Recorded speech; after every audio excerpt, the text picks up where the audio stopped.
ਦਰਸ਼ਕਾਂ ਨੂੰ ਸਲਾਹ ਦਿੱਤੀ ਜਾਂਦੀ ਹੈ ਕਿ ਇਸ ਪ੍ਰੋਗਰਾਮ ਵਿੱਚ ਕੀਤੇ ਗਏ ਦਾਅਵਿਆਂ ਦੀ ਪ੍ਰਮਾਣਿਕਤਾ ਦੀ ਜਾਂਚ ਕਰ ਲੈਣ।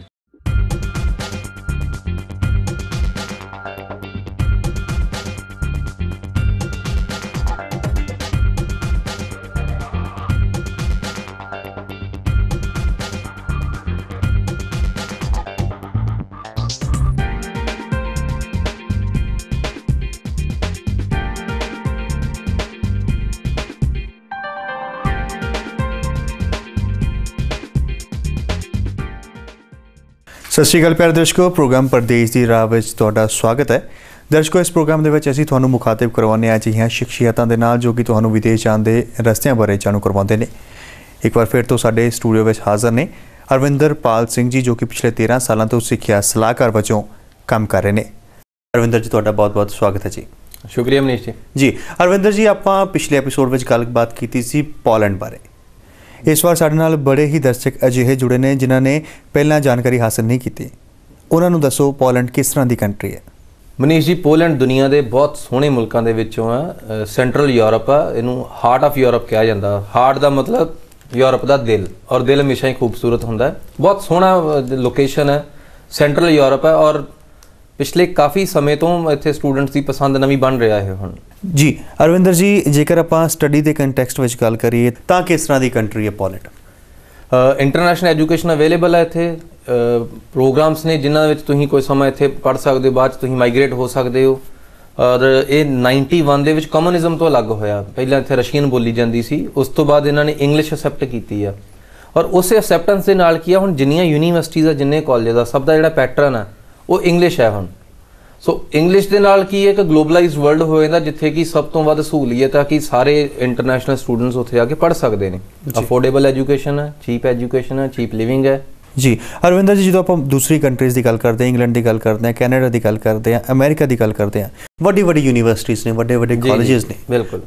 जेकर पोलैंड की गल करिए, किस तरह की यूनीवर्सिटीज़ ने इत्थे, किस तरह के कॉलेजेस जिहड़े ने स्टूडेंट्स लई ने इत्थे? देखो मनीष जी, पोलैंड एक इमरजिंग ग्रोइंग इकोनॉमी है और फास्ट ग्रोइंग इकोनॉमी है। जिदा इंडिया ग्रो कर रहा है उस स्पीड के उपर, उस पेस के उपर ग्रो कर रहे हैं। जिहड़े एजुकेशन है ये exactly European education world recognised है, और यूरोपीयन एजुकेशन लॉस जो यूरोपीयन एजुकेशन नॉर्म्स ने एग्जैक्टली वही फॉलो इत्थे हो रहे हैं। ये जिहड़ी एजुकेशन आ ग्लोबली असैप्टेड आ, उहदे नाल की है कि स्टूडेंट नूं चांस आ कि डिग्री किसी भी कॉलेज किसी भी यूनीवर्सिटी तो लैणगे, वो पूरे ग्लोबली रिकोगनाइज हो, किसी तरह की कोई समस्या नहीं है जी। और जे फीस की गल करिए, किस तरह का फीस मोड रहता है? फीस पोलैंड में ज़्यादा है, घट है, या कोई मोड दे विच फीस पेमेंट दे विच कोई डिफरेंस है? किस तरह की फी मोड रहेगा इस विच?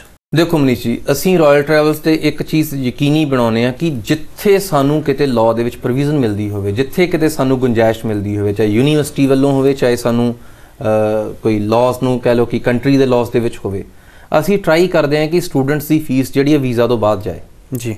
बहुत सारे कंट्रीज़ की इजाजत नहीं देंगे, बट हाँ इत्थे असीं पैचअप कुछ इदां दा कीता है जी कि जिहड़ी फीस दी आपां दूसरा कह रहे हैं कि फीस किन्नी का। पोलैंड दी जिहड़ी यूनीवर्सिटीज़ ने, इन्हां दी फीस जिन्ने आपां ग्लोबली असैप्टेड नेशनस ने, जिन्ने आपां इंटरनेशनल एजुकेशन डेस्टिनेशनस ने, उन्हां सब तो थल्ले आ जी। बहुत सस्ती, बहुत चीप एजुकेशन है। और एजुकेशन के नाल नाल उत्थों दा जिहड़ा लिविंग आ, रहन सहन आ, वो तो बहुत ही ज़्यादा सस्ता है।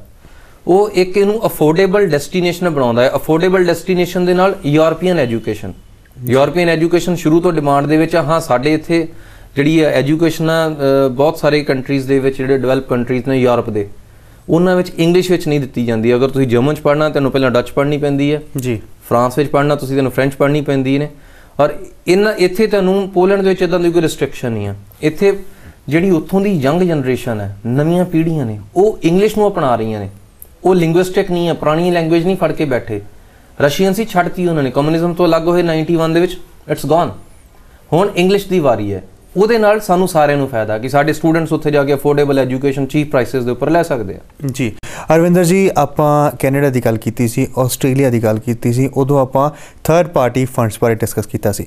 जानना चाहांगे पोलैंड विच किस तरह की जिहड़े ने वो रूल्स रेगूलेशन ने कि थर्ड पार्टी फंड्स आपां शो कर सकते हैं या नहीं? मनीष जी, देखो असीं किसी भी मुल्क नूं जदों अपलाई करते हैं, सब तो पहला एक जिहड़ी बेसिक, चलो जिहड़ा जाण दा खर्चा जां फीसां ने, वो एक अलग इशू आ कि कित्थे किन्ने लगते हैं, क्योंकि फीस तो हर एक मुल्क की पे करनी है। ਸਭ ਤੋਂ ਵੱਡਾ ਮੁੱਦਾ ਹੁੰਦਾ ਸੀ ਜਦੋਂ ਵੀ ਕਿਸੇ ਕੰਟਰੀ ਨੂੰ ਅਪਲਾਈ ਕਰਦੇ ਹਾਂ ਸਾਨੂੰ ਇੱਕ ਬਹੁਤ ਵੱਡਾ ਫੰਡ ਆ ਜਿਹੜਾ ਹਮੇਸ਼ਾ ਸ਼ੋਅ ਕਰਨਾ ਪੈਂਦਾ। ਜਿੰਨੇ ਸਾਲ ਬੱਚੇ ਨੇ ਪੜ੍ਹਾਈ ਕਰਨੀ ਆ ਉਹਦੇ ਲਿਵਿੰਗ ਐਕਸਪੈਂਸਿਸ ਔਰ ਜਿਹੜੀ ਟਿਊਸ਼ਨ ਫੀਸ ਆ ਦੋਨੋਂ ਸਾਨੂੰ ਦਿਖਾਉਣੇ ਪੈਂਦੇ ਆ। ਪੋਲੈਂਡ ਦੇ ਵਿੱਚ ਥਰਡ ਪਾਰਟੀ ਤੇ ਦੂਰ ਦੀ ਗੱਲ ਆ, ਇੱਥੇ ਤੁਸੀਂ ਇੱਕ ਦਿਨ ਪੁਰਾਣੇ ਫੰਡ ਬੜੇ ਮੋਡੈਸਟ ਫੰਡ, ਕੋਈ ਲੰਮੇ ਚੌੜੇ ਨਹੀਂ ਫੰਡ ਤੁਹਾਨੂੰ ਦਿਖਾਉਣੇ ਪੈਂਦੇ ਜੀ। 5-6 ਲੱਖ ਰੁਪਇਆ ਮੋਰ ਦੈਨ ਇਨਫ ਜੀ, ਉਹ ਵੀ ਇਕੱਠੇ ਪਾ ਕੇ 1 ਡੇ ਓਲਡ ਚੱਲਦਾ। ਇੱਥੇ ਕਿਸੇ ਤਰ੍ਹਾਂ ਦੀ ਕੋਈ ਸਮੱਸਿਆ ਨਹੀਂ ਹੈ ਜੀ। ਫੰਡਸ ਨੂੰ ਲੈ ਕੇ ਕੋਈ ਵੀ ਕਿਸੇ ਤਰ੍ਹਾਂ ਦੀ ਦੁਚਿੱਤੀ 'ਚ ਪੈਣ ਦੀ ਲੋੜ ਨਹੀਂ ਹੈ, ਬਹੁਤ ਈਜ਼ੀਲੀ ਇੱਥੇ ਮੈਨੇਜ ਕੀਤਾ ਜਾ ਸਕਦਾ ਸਾਰਾ ਕੁਝ, ਕੋਈ ਪਰੇਸ਼ਾਨੀ ਨਹੀਂ ਹੈ ਜੀ। ਔਰ ਜੇ ਆਪਾਂ ਗੱਲ ਕਰੀਏ ਗੈਪ ਦੀ, ਕੁਝ ਕੰਟਰੀਆਂ ਦੀ ਆਪਾਂ ਗੱਲ ਕੀਤੀ ਸੀ ਜਿਸ ਵਿੱਚ ਗੈਪ ਜਿਹੜਾ ਹੈ ਉਹ ਐਕਸੈਪਟ ਕਰ ਲੈਂਦੇ ਨੇ ਜੀ, ਕੁਝ ਕੰਟਰੀਜ਼ ਨੇ ਜਿਹੜੀਆਂ ਉਹ ਨਹੀਂ ਕਰਦੀਆਂ। ਇਸ ਸੰਬੰਧੀ ਆਪਾਂ ਗੱਲ ਕਰੀਏ ਤਾਂ ਪੋਲੈਂਡ ਕਿਸ ਤਰ੍ਹਾਂ ਦੀ ਕੰਟਰੀ ਹੈ, ਕੀ ਇੱਥੇ ਗੈਪ ਜਿਹੜਾ ਹੈ ਉਹ ਐਕਸੈਪਟ ਕਰਦੀ ਹੈ ਜਾਂ ਨਹੀਂ? ਪੋਲੈਂਡ ਨਵੀਂ ਇਕੋਨਮੀ ਆ, ਥੋੜ੍ਹੀ ਦੇਰ ਪਹਿਲਾਂ ਇੰਟਰਨੈਸ਼ਨਲ ਐਜੂਕੇਸ਼ਨ ਦੇ ਵਿੱਚ ਆਈ ਹੈ। ਇਹ ਬਹੁਤ ਜ਼ਿਆਦਾ ਹੈਜ਼ੀਟੈਂਟ ਨਹੀਂ ਇਹਨਾਂ ਚੀਜ਼ਾਂ ਦੇ ਵਿੱਚ। 2004 ਇਹਨਾਂ ਦਾ ਗੋਲਡਨ ਪੀਰੀਅਡ ਸੀ, ਯੂਰਪੀਅਨ ਯੂਨੀਅਨ ਦੇ ਵਿੱਚ ਆਏ, ਬਹੁਤ ਸਾਰੇ ਸਟੂਡੈਂਟਸ ਇੱਥੇ ਜਾਣੇ ਸ਼ੁਰੂ ਹੋਏ, ਸਾਰੇ ਮੁਲਕਾਂ ਤੋਂ ਜਾਣੇ ਸ਼ੁਰੂ ਹੋ ਗਏ। ਹੁਣ ਉਹ 2007 ਦੇ ਵਿੱਚ ਸ਼ੈਂਗਨ ਦੇ ਵਿੱਚ ਐਂਟਰ ਹੋਏ, ਬਹੁਤ ਸਾਰੀਆਂ ਰਿਸਟ੍ਰਿਕਸ਼ਨਸ ਲੱਗ ਗਈਆਂ ਇਹਨਾਂ ਨੂੰ ਉੱਪਰ, ਨਵੇਂ ਸਟੂਡੈਂਟਸ ਲੈ ਨਹੀਂ ਸਕਦੇ। ਯੂਕੇ ਬਾਰਡਰ ਏਜੰਸੀ ਜਿੱਦਾਂ ਰੋਲ ਪਲੇ ਕਰਦੀ ਹੈ, ਐਗਜ਼ੈਕਟਲੀ ਇਹਨਾਂ ਦੀ ਵੀ ਬਾਰਡਰ ਏਜੰਸੀ ਹੈਗੀ ਆ, ਜਿਨ੍ਹਾਂ ਨੇ ਪ੍ਰੋਟੈਕਟ ਕਰਨੇ ਹੁੰਦੇ ਪੂਰੇ ਸ਼ੈਂਗਨ ਦੇ ਬਾਰਡਰਸ, ਉੱਥੋਂ ਇਹਨਾਂ ਨੂੰ ਕਲੀਅਰੈਂਸ ਨਹੀਂ ਮਿਲਦੀ, ਇਸ ਕਰਕੇ ਵੀਜ਼ਾਸ ਦੇ ਵਿੱਚ ਪ੍ਰੋਬਲਮ ਸੀ। ਹੁਣ ਇਹਨਾਂ ਦੇ ਬਾਰਡਰ ਸਿਕਿਉਰ ਹੋ ਗਏ ਨੇ, ਪੂਰੇ ਜਿਹੜਾ ਸ਼ੈਂਗਨ ਏਰੀਆ ਉਹਨਾਂ ਦੇ ਬਾਰਡਰ ਸਿਕਿਉਰ ਨੇ, ਉਹਨਾਂ ਨੇ ਜਿੰਨੀਆਂ ਮੇਜਰਸ ਲਾਉਣੀਆਂ ਸੀ ਸਾਰੀਆਂ ਲਾ ਲਈਆਂ।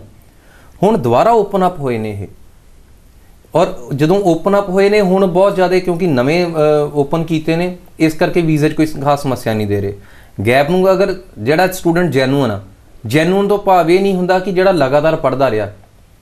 ਜੈਨੂਅਨ ਉਹ ਸਟੂਡੈਂਟ ਆ ਜਦੋਂ ਮਰਜ਼ੀ ਤੁਸੀਂ ਆਪਣੀ ਪੜ੍ਹਾਈ ਲਈ ਜਾ ਰਹੇ ਹੋ, ਜਿੱਦਣ ਜਾ ਰਹੇ ਹੋ ਤੁਹਾਡੀ ਉਦਣ ਦੀ ਇੰਟੈਂਸ਼ਨ ਹੈ ਕਿ ਨਹੀਂ ਹੈ।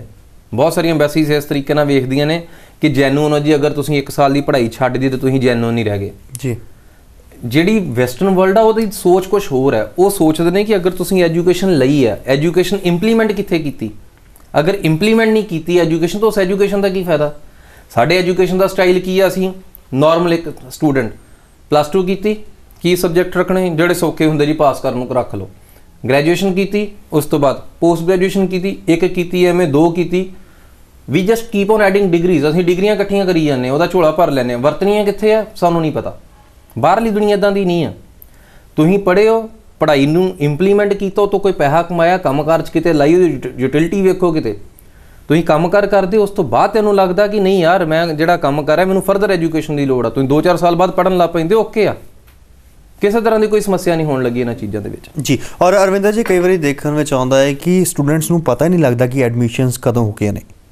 ਪੋਲੈਂਡ ਦੇ ਕੰਟੈਕਸਟ ਵਿੱਚ ਗੱਲ ਕਰੀਏ ਤਾਂ ਐਡਮਿਸ਼ਨਸ ਪੋਲੈਂਡ ਦੇ ਵਿੱਚ ਕਿੰਨੀ ਵਾਰੀ ਹੁੰਦੀਆਂ ਨੇ? ਸਟੂਡੈਂਟ ਕਿੰਨੀ ਵਾਰੀ ਐਡਮਿਸ਼ਨ ਫਾਰਮ ਭਰ ਸਕਦਾ 1 ਸਾਲ ਦੇ ਵਿੱਚ? ਦੇਖੋ, ਇਹ ਯੂਨੀਵਰਸਿਟੀਜ਼ ਓਪਨ ਨੇ ਜੀ, ਹਰ ਇੱਕ ਦੇ ਵਿੱਚ ਨਾਰਮਲ ਸੈਸ਼ਨ ਹੁੰਦੇ ਨੇ ਸੈਪਟੰਬਰ, ਜਨਵਰੀ, ਮਈ, ਇਹ ਪੂਰੀ ਦੁਨੀਆ ਦੇ ਵਿੱਚ ਇਹ ਨੇ।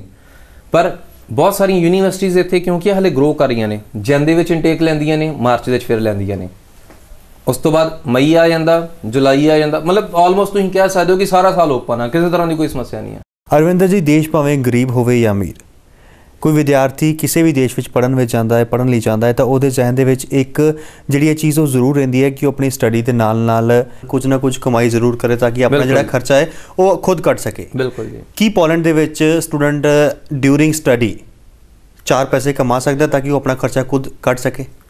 ਦੇਖੋ, ਜੌਬਸ ਵਾਲੀ ਮਾਰਕੀਟ ਹਾਲੇ ਨਵੀਂ ਆ। ਅਗਰ ਤੁਸੀਂ 100% ਇੱਥੋਂ ਇਹ ਕਮਿਟਮੈਂਟ ਲਾ ਕੇ ਜਾਓਗੇ ਕਿ ਮੈਂ ਜਾ ਕੇ ਸਿੱਧਾ ਹੀ ਕੰਮ ਕਰਨ ਲੱਗ ਪਿਆ ਤੇ ਫਿਰ ਸੌਰੀ ਸਟੇਟ ਆ ਇੱਥੇ। ਰੀਜ਼ਨ ਇਸ ਜਿਹੜੀਆਂ ਪੁਰਾਣੀਆਂ ਜਨਰੇਸ਼ਨਸ ਆ ਉੱਥੇ ਹਾਲੇ ਪੋਲਿਸ਼ ਦੇ ਵਿੱਚ ਹੀ ਚੱਲ ਰਿਹਾ ਕੰਮ। ਜੌਬਸ ਦੇ ਵਿੱਚ ਕੀ ਸਾਡੇ ਉੱਥੇ ਲੋਕ ਲੀਗਲੀ ਅਲਾਉਡ ਹੈ, ਕੋਈ ਪ੍ਰੋਬਲਮ ਨਹੀਂ ਇਹਦੇ ਵਿੱਚ। ਜੌਬਸ ਜਿਹੜੀਆਂ ਮਿਲਦੀਆਂ ਨੇ ਸਾਡੇ ਆਪਣੀਆਂ ਲੋਕਾਂ ਦੀਆਂ ਬਹੁਤ ਫੈਕਟਰੀਜ਼ ਨੇ, ਸਾਡੀਆਂ ਕੱਪੜੇ ਦੀ, ਟੈਕਸਟਾਈਲ ਦੇ ਵਿੱਚ ਆਲਮੋਸਟ ਸਾਰੇ ਆਪਣੇ ਇੰਡੀਅਨ ਲੋਕ ਕੰਮ ਕਰਦੇ ਨੇ, ਸਾਰੀ ਟੈਕਸਟਾਈਲ ਇੰਡਸਟਰੀ ਆਪਣੇ ਲੋਕਾਂ ਦੀ ਹੈ। ਸੋ ਜੌਬਸ ਦੇ ਵਿੱਚ ਇੱਦਾਂ ਕੋਈ ਪ੍ਰੋਬਲਮ ਨਹੀਂ ਹੈ। ਹਾਂ, ਅਗਰ ਜਿੱਦਾਂ ਬਾਕੀ ਮੁਲਕਾਂ ਦੇ ਵਿੱਚ ਹੁੰਦੀਆਂ ਕਿ ਸਾਨੂੰ ਸਟਰੀਟ ਜੌਬਸ ਮਿਲ ਜਾਂਦੀਆਂ ਨੇ, ਇੱਥੇ ਉਹਦੀ ਥੋੜ੍ਹੀ ਜਿਹੀ ਕਮੀ ਹੈ। ਜੌਬਸ ਦੀ ਕੋਈ ਕਮੀ ਨਹੀਂ ਹੈ, ਲੀਗਲੀ ਅਲਾਉਡ ਹੈ, ਪਰਵਾਹ ਕੋਈ ਨਹੀਂ। ਮਾਈਗ੍ਰੇਸ਼ਨ ਦੀ ਜੇ ਗੱਲ ਕਰੀਏ ਤਾਂ ਸਟੂਡੈਂਟ ਦੀ ਜਿਹੜੀ ਸਟੱਡੀ ਹੈ ਉਹ ਦੂਸਰੇ ਦੇਸ਼ਾਂ ਵਿੱਚ ਮਾਨਤਾ ਪ੍ਰਾਪਤ ਹੁੰਦੀ ਹੈ ਉਹਨੂੰ? ਜੀ ਬਿਲਕੁਲ। ਯੂਰਪੀਅਨ ਯੂਨੀਅਨ ਦੇ ਜਿਹੜੇ ਰੂਲਸ ਨੇ ਜਾਂ ਯੂਰਪੀਅਨ ਐਜੂਕੇਸ਼ਨ ਦੇ ਸਟੈਂਡਰਡਸ ਨੇ, ਇਹ ਉਹਨਾਂ ਨੂੰ ਕਲੋਜ਼ਲੀ ਫੋਲੋ ਕਰਨ ਦੇ ਨਾਲ ਉਹਨਾਂ ਨੂੰ ਅਸੈਪਟ ਦੇ ਨਾਲ ਇਹ ਇਕੁਅਲੀ ਉਹਦੇ ਰੈਕੋਗਨਾਈਜ਼ਡ ਨੇ। ਔਰ ਦੂਸਰੀ ਚੀਜ਼ ਕੀ ਪੁੱਛੀ ਸੀ ਤੁਸੀਂ? ਜੀ, ਗੱਲ ਕਰ ਰਹੇ ਸੀ ਮਾਈਗ੍ਰੇਸ਼ਨ ਦੀ। ਹਾਂ, ਜਿਹੜਾ ਦੇਖੋ ਪ੍ਰੀਵੀਅਸ ਟ੍ਰੈਂਡ ਆ, 2004 ਚ ਸਟੂਡੈਂਟ ਗਏ ਸੀ, ਬਹੁਤ ਸਾਰੇ ਸਟੂਡੈਂਟ ਇੰਗਲੈਂਡ ਨੂੰ ਟ੍ਰਾਂਸਫਰ ਹੋਏ ਸੀ ਕੁਝ, ਕਿਉਂਕਿ ਉਦੋਂ ਕ੍ਰੇਜ਼ ਸੀ ਅਸਲ ਵਿੱਚ, ਸ਼ੈਂਗਨ ਨਹੀਂ ਸੀ, ਯੂਰਪੀਅਨ ਯੂਨੀਅਨ ਸੀ ਉਦੋਂ ਹਰ ਇੱਕ ਨੂੰ ਇਹ ਸੀ ਕਿ ਮੈਂ ਕਿਤੇ ਬਾਹਰ ਨਿਕਲ ਜਾ। ਮੇ ਬੀ ਹੁਣ ਉਹ ਕਲਚਰ ਨਹੀਂ ਰਿਹਾ। ਉਦੋਂ ਬਹੁਤ ਸਾਰੇ ਸਟੂਡੈਂਟ ਇੰਗਲੈਂਡ ਨੂੰ ਟ੍ਰਾਂਸਫਰ ਹੋਏ। ਇਹਨਾਂ ਦੇ ਯੂਨੀਵਰਸਿਟੀਜ਼ ਦਾ ਟ੍ਰਾਂਸਫਰ ਦਾ ਪ੍ਰੋਗਰਾਮ ਹੁੰਦਾ ਹੈ ਕਿ ਤੁਸੀਂ 1 ਸਾਲ ਬਾਅਦ ਅਗਰ ਕ੍ਰੈਡਿਟਸ ਪੂਰੇ ਕਰਦੇ ਹੋ ਤੁਸੀਂ ਟ੍ਰਾਂਸਫਰ ਲੈ ਸਕਦੇ ਹੋ। ਸੈਕੰਡਲੀ ਕੁਝ ਸਟੂਡੈਂਟਸ US ਨੂੰ ਵੀ ਟ੍ਰਾਂਸਫਰ ਹੋਏ ਨੇ। ਪ੍ਰੋਗਰਾਮ ਸੀਗੇ ਜਿਨ੍ਹਾਂ ਦੇ ਵਿੱਚ ਸਟੂਡੈਂਟਸ ਗਏ ਨੇ, ਕੰਪਲੀਟ ਕਰਕੇ ਵਾਪਸ ਵੀ ਆਏ, ਕੋਈ ਨਹੀਂ ਵੀ ਆਏ। ਜਿਸ ਤਰੀਕੇ ਨਾਲ ਹਾਂ ਇਹ ਓਪਰਚੁਨਿਟੀ ਮਿਲਦੀ ਹੈ ਇੱਥੇ ਕਿ ਤੁਸੀਂ ਟ੍ਰਾਂਸਫਰ ਕਰ ਸਕਦੇ ਹੋ, ਬਟ ਤੁਸੀਂ ਸਭ ਤੋਂ ਪਹਿਲੀ ਚੀਜ਼ ਆ ਲੀਗਲ ਸਟੂਡੈਂਟ ਰਹਿਣਾ। ਲੀਗਲ ਸਟੂਡੈਂਟ ਰਹਿਣ 'ਚ ਕੋਈ ਖਾਸ ਮੁਸ਼ਕਲ ਨਹੀਂ ਹੈ, ਬਹੁਤ ਈਜ਼ੀ ਕੋਰਸਿਸ ਨੇ, ਨਾਰਮਲ ਜੀਆਂ ਕਲਾਸਿਸ ਲੱਗਦੀਆਂ ਨੇ। ਬੰਦਾ ਅਗਰ ਚਾਹੇ ਬੱਚਾ ਆਪਣਾ ਤਾਂ ਬੜਾ ਈਜ਼ੀਲੀ ਕੋਰਸ ਪੂਰਾ ਕਰ ਸਕਦਾ ਹੈ ਜੀ। ਸਿਟੀ ਟੂ ਸਿਟੀ ਜੇ ਕਿਸੇ ਨੇ ਟ੍ਰਾਂਸਫਰ ਕਰਨਾ ਹੋਵੇ ਜਾਂ ਕੰਟਰੀ ਟੂ ਕੰਟਰੀ ਕਰਨਾ ਹੋਵੇ, ਜੇ ਸਿਟੀ ਦੀ ਗੱਲ ਕਰੀਏ ਤਾਂ ਆਪਣੇ ਜ਼ਿਹਨ ਦੇ ਵਿੱਚ ਇੱਕ ਡਰ ਰਹਿੰਦਾ ਹੈ ਕਿ ਮੈਂ ਆਪਣਾ ਸ਼ਹਿਰ ਛੱਡ ਕੇ ਦੂਸਰੇ ਸ਼ਹਿਰ ਦੇ ਵਿੱਚ ਜਾ ਰਿਹਾ, ਪਰ ਕੰਟਰੀ ਜੇ ਛੱਡ ਕੇ ਦੂਸਰੀ ਕੰਟਰੀ ਵਿੱਚ ਜਾਣਾ ਹੋਵੇ ਫਿਰ ਤਾਂ ਹਜ਼ਾਰਾਂ ਕਿਲੋਮੀਟਰ ਦਾ ਫਰਕ ਪੈ ਜਾਂਦਾ। ਪਰ ਕਿਤੇ ਨਾ ਕਿਤੇ ਇਨਸਾਨ ਦੇ ਮਨ ਦੇ ਵਿੱਚ ਡਰ ਰਹਿੰਦਾ ਹੈ ਕਿ ਪਤਾ ਨਹੀਂ ਉਹ ਸਾਹਮਣੇ ਵਾਲੀ ਜਿਹੜਾ ਦੇਸ਼ ਹੈ ਜਾਂ ਸਾਹਮਣੇ ਵਾਲਾ ਸਿਟੀ ਉਹ ਕਿਸ ਤਰ੍ਹਾਂ ਦਾ ਹੋਵੇ। ਆਪਾਂ ਪੋਲੈਂਡ ਦਾ ਫਿਰ ਆਪਾਂ ਵਿਦੇਸ਼ ਦੀ ਗੱਲ ਕਰ ਰਹੇ ਹਾਂ, ਦੂਸਰੇ ਮੁਲਕ ਦੀ ਗੱਲ ਕਰ ਰਹੇ ਹਾਂ, ਆਪਣੇ ਸ਼ਹਿਰ ਤੋਂ ਹਜ਼ਾਰਾਂ ਕਿਲੋਮੀਟਰ ਦੂਰ ਦੀ ਗੱਲ ਕਰ ਰਹੇ ਹਾਂ। ਸਟੱਡੀ ਦੇ ਕੰਟੈਕਸਟ ਵਿੱਚ ਗੱਲ ਕਰੀਏ ਜਾਂ ਫਿਰ ਆਪਾਂ ਸੋਸ਼ਲੀ ਗੱਲ ਕਰੀਏ, ਕਿਸ ਤਰ੍ਹਾਂ ਦੀ ਕੰਟਰੀ ਹੈ ਸਟੱਡੀ ਵਾਈਜ਼ ਔਰ ਸੋਸ਼ਲੀ? ਦੇਖੋ ਸੋਸ਼ਲੀ ਬਹੁਤ ਵੈਲਕਮਿੰਗ ਕੰਟਰੀ ਆ, ਲੋਕ ਖੁਸ਼ ਹੁੰਦੇ ਨੇ ਸਾਡੇ ਲੋਕਾਂ ਨੂੰ ਵੇਖ ਕੇ, ਇਹ ਬੜਾ ਪੋਜ਼ਿਟਿਵ ਸਾਈਨ ਆ। ਤੁਸੀਂ ਕਿਸੇ ਵੀ ਮੁਲਕ ਵਿੱਚ ਅਗਰ ਡਿਸਕ੍ਰਿਮੀਨੇਸ਼ਨ ਦੀਆਂ ਕੁਝ ਗੱਲਾਂ ਸੁਣੀਆਂ ਹੋਣਗੀਆਂ, ਇੱਥੇ ਉਹ ਚੀਜ਼ਾਂ ਬਿਲਕੁਲ ਨਹੀਂ ਮਿਲਣਗੀਆਂ ਤੁਹਾਨੂੰ। ਲੋਕ ਖੁਸ਼ ਹੁੰਦੇ ਨੇ ਜਦੋਂ ਬਾਹਰ ਦੇ ਲੋਕ ਉੱਥੇ ਆਉਂਦੇ ਨੇ, ਬਿਕੋਜ਼ ਇਹ ਪੂਰੀ ਦੁਨੀਆ ਨੂੰ ਬਹੁਤ ਜ਼ਿਆਦਾ ਓਪਨ ਨਹੀਂ ਰਿਹਾ ਪਹਿਲਾਂ। ਜਦੋਂ ਤੋਂ ਖੁੱਲਿਆ ਉਦੋਂ ਹਮੇਸ਼ਾ ਵੈਲਕਮਿੰਗ ਰਿਹਾ ਇਹ।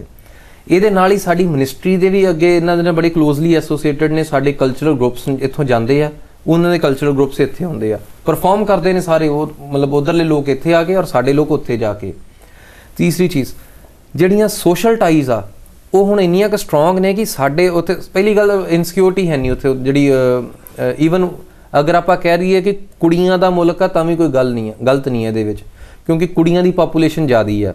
ਔਰ ਜਿੱਥੇ ਕੁੜੀਆਂ ਸਿਕਿਉਰ ਨੇ, ਮੇਰੇ ਖਿਆਲ ਨਾਲ ਉਹਨੂੰ ਅਸੀਂ ਸਿਕਿਉਰ ਕੰਟਰੀ ਮੰਨ ਸਕਦੇ ਹਾਂ। ਜਿਹੜੀ ਆਪਾਂ ਨਾਰਮਲ ਸਾਡੇ ਮਨ ਦੇ ਵਿੱਚ, ਜਹਿਨ ਦੇ ਵਿੱਚ ਇੱਕ ਅਕਸਰ ਗੱਲ ਆਉਂਦੀ ਹੈ ਜੀ, ਕੁੜੀਆਂ ਉੱਥੇ ਡੋਮੀਨੇਟਿੰਗ ਨੇ, ਕੁੜੀਆਂ ਦਾ ਜ਼ਿਆਦਾ ਆ, ਮਤਲਬ ਜਿਹੜੀ ਪਾਪੂਲੇਸ਼ਨ ਜ਼ਿਆਦਾ ਹੈ। ਬਿਲਕੁਲ ਬਿਲਕੁਲ। ਸੋ ਉਹ ਬਿਲਕੁਲ ਸਿਕਿਉਰ ਨਹੀਂ ਉੱਥੇ। ਤਾਂ ਸਾਡੇ ਮੁੰਡਿਆਂ ਨੂੰ ਕੋਈ ਇੱਦਾਂ ਦੀ ਪਰਵਾਹ ਕਰਨ ਵਾਲੀ ਕੋਈ ਗੱਲ ਨਹੀਂ ਹੈ ਕਿ ਉੱਥੇ ਕੋਈ ਸੋਸ਼ਲ ਸਿਕਿਉਰਿਟੀ ਨਹੀਂ ਹੈ। ਫਿਰ ਉੱਥੇ ਹੁਣ ਕਲਚਰਲ ਸੈਂਟਰਸ ਦੇ ਨਾਲ ਨਾਲ ਗੁਰਦੁਆਰਾ ਬਣਿਆ ਉੱਥੇ ਸਾਡੀ ਕਮਿਊਨਿਟੀਜ਼ ਦੇ ਕਾਫੀ ਲੋਕ ਨੇ, ਜਿਨ੍ਹਾਂ ਰੈਸਟੋਰੈਂਟਸ ਨੇ ਔਰ ਟੈਕਸਟਾਈਲ ਮਿਲਸ ਨੇ। ਸੋ ਕਮਿਊਨਿਟੀ ਉੱਥੇ ਬੜੇ ਚੰਗੇ ਤਰੀਕੇ ਨਾਲ ਰਹਿੰਦੀ ਆ, ਕਿਸੇ ਤਰ੍ਹਾਂ ਦੀ ਕੋਈ ਸਮੱਸਿਆ ਨਹੀਂ ਹੈ ਜੀ ਉੱਥੇ। ਜੀ ਅਰਵਿੰਦਰ ਜੀ, ਤੁਸੀਂ ਸਾਨੂੰ ਇੰਨੀ ਬਿਹਤਰੀਨ ਜਾਣਕਾਰੀ ਦਿੱਤੀ ਪੋਲੈਂਡ ਬਾਰੇ, ਸਾਡੇ ਦਰਸ਼ਕਾਂ ਨੂੰ ਇੰਨੀ ਜਾਣਕਾਰੀ ਦਿੱਤੀ, ਉਸ ਦੇ ਲਈ ਤੁਹਾਡਾ ਧੰਨਵਾਦ। ਦਰਸ਼ਕੋ, ਤੁਸੀਂ ਦੇਖ ਰਹੇ ਸੀ ਪ੍ਰੋਗਰਾਮ ਪਰਦੇਸ ਦੀ ਰਾਹ, ਔਰ ਪ੍ਰੋਗਰਾਮ ਪਰਦੇਸ ਦੀ ਰਾਹ ਦੇ ਵਿੱਚ ਅਸੀਂ ਤੁਹਾਨੂੰ ਮੁਖਾਤਿਬ ਕਰਵਾਇਆ ਰਵਿੰਦਰਪਾਲ ਸਿੰਘ ਜੀ ਦੇ ਨਾਲ, ਜੋ ਕਿ ਪਿਛਲੇ 13 ਸਾਲਾਂ ਤੋਂ ਸਿੱਖਿਆ ਸਲਾਹਕਾਰ ਵਜੋਂ ਕੰਮ ਕਰ ਰਹੇ ਨੇ ਔਰ ਰਾਇਲ ਟਰੈਵਲ ਜਿਹੜਾ ਨੇ ਉਹ ਚਲਾ ਰਹੇ ਨੇ। ਅਰਵਿੰਦਰ ਜੀ, ਤੁਸੀਂ ਕੀਮਤੀ ਸਮਾਂ ਦਿੱਤਾ, ਸਾਡੇ ਦਰਸ਼ਕਾਂ ਨੂੰ ਇੰਨੀ ਬਿਹਤਰੀਨ ਜਾਣਕਾਰੀ ਦਿੱਤੀ, ਉਸ ਦੇ ਲਈ ਤੁਹਾਡਾ ਬਹੁਤ ਬਹੁਤ ਧੰਨਵਾਦ। ਥੈਂਕ ਯੂ ਮਨੀਸ਼ ਜੀ, ਥੈਂਕ ਯੂ ਸੋ ਮਚ।